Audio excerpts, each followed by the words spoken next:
sorry if I didn't. No, please do. What's your name and where you from? Robert O'Connor is my name, and I'm from originally Milwaukee, Wisconsin, but I've been here since I was 2 years old. Okay. So have you voted today? I have, early this morning. How does it feel to vote in this election? Historic. Feels really good. My kids were excited about it. My wife went early, and I went. My kids wanted to wear the sticker. I took a picture of my ballot even with my phone, and I did. I took a picture of me going ahead, and I took a picture of my kids with the I voted on, and they wanted to know why they couldn't go vote. So it was a big deal for us.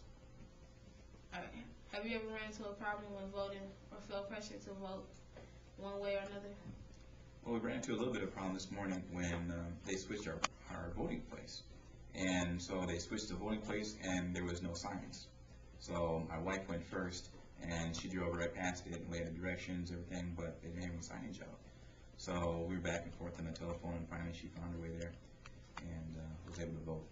And meanwhile then, she was able to come back and tag team, and I was able to go out and vote. So that was kind of the closest, but other than that, there wasn't even a line when I got there. Okay. Does your job allow you time to break? Yes. I've got one of those flexible jobs. Were there any complications that make it difficult to get to the polls? Just that one switch. My poll was, I can see it from my house, which is maybe 500 yards, and the new poll was like a mile from my house where I'd never been before. So the communication about where that was a little complicated. But in actually going in and casting my vote, there wasn't a problem. Okay. Is there anything that will make voting an easier and more enjoyable process for you? I think maybe we can get more voters younger at an earlier age encouraged to participate if like it was easier for me to actually bring my kids with me and they had something there for their kids or something like that to let them know early on just from starting out, get them used to talking about it and looking forward to it. So, but for me, making it easier, I don't think so. I think maybe actually directions this time with a change in polling location. What does it take for a candidate to get your vote?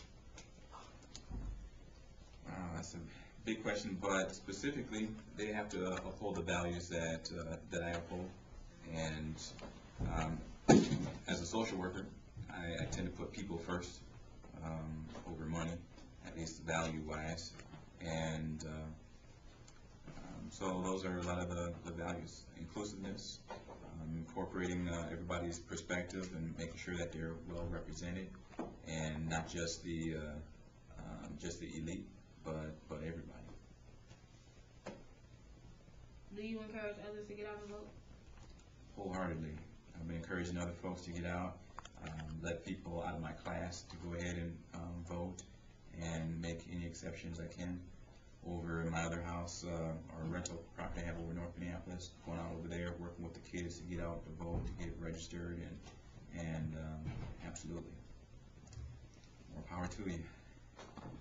Since one of the candidates is African American, do you think this will break the race barrier for the presidency in the future? I think so. I think it will definitely make it a lot easier for people and younger people, all people, to really believe that it's achievable. But I'm under no illusions that it won't be still challenging, and that there will still be some of the lingering race-based kinds of lingo and undertones to the conversations and to the debates that took place this time. So it's going to be easier, but it'll probably still be a challenge.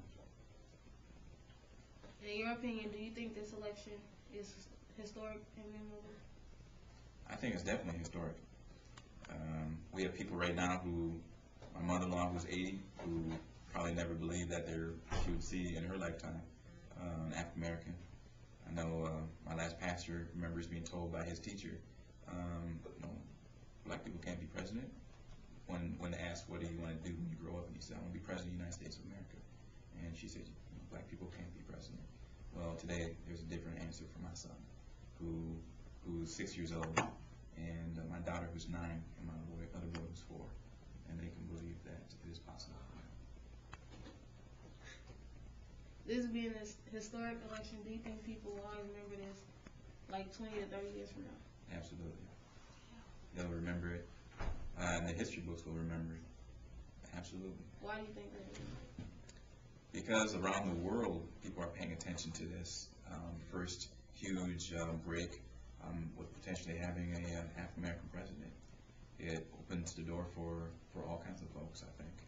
And as one person said, it gives America an opportunity to really live up to its creed. It does what it says it does. And we are who we are. We are who we say we are. So that is memorable. Absolutely. Is there anything else you want to add? Just I'm excited that you guys are out here doing this. You know, that you guys are involved, engaged, and there were some tactics out there to try to dissuade or persuade folks to not go to the polls. And clearly, young folks such as yourselves are smart enough, sharp enough to get around that. And so I'm encouraged just by seeing you guys out here. So thank you. Thank you. Absolutely.